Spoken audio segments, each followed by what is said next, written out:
Hello, everyone. Welcome to Tuesday's lesson, Given What You Asked For. Tuesday lesson takes a sobering turn in Israel's history, the moment they asked for a king.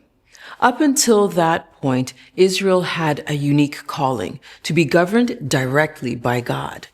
They were to be a living example of what it looked like for a nation to walk in faith, led not by human power, but by a divine presence.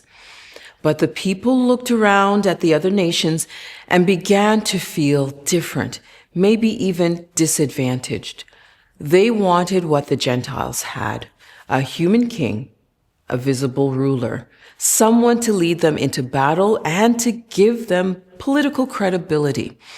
1 Samuel 8:4-18 records the exchange.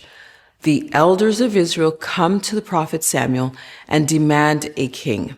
Samuel is heartbroken, but God's response is telling.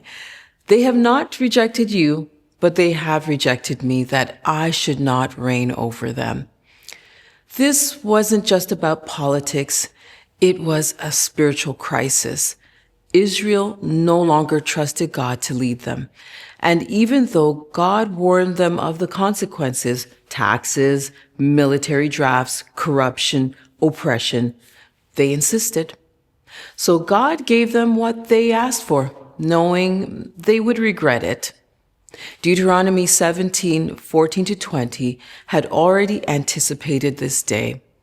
God had provided instructions for what kind of king could rule, one who would not exalt himself, multiply wealth, or turn the people's hearts against or from God. But even with these guidelines, the record of Israel's kings was tragic. The Bible repeats again and again, he did evil in the sight of the Lord. Even the best kings, like David, failed spectacularly. And the worst kings led the nation into idolatry, violence, and exile. This lesson forces us to ask a hard question. Are there times we too ask for things God never intended us to have?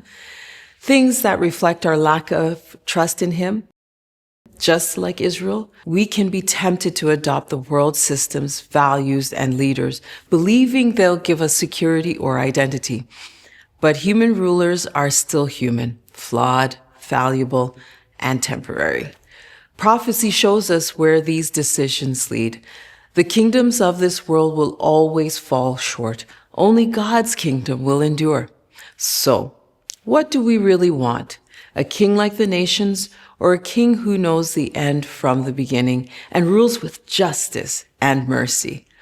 This lesson invites us to trust God fully, not just in theory, but in how we live, lead, and make decisions.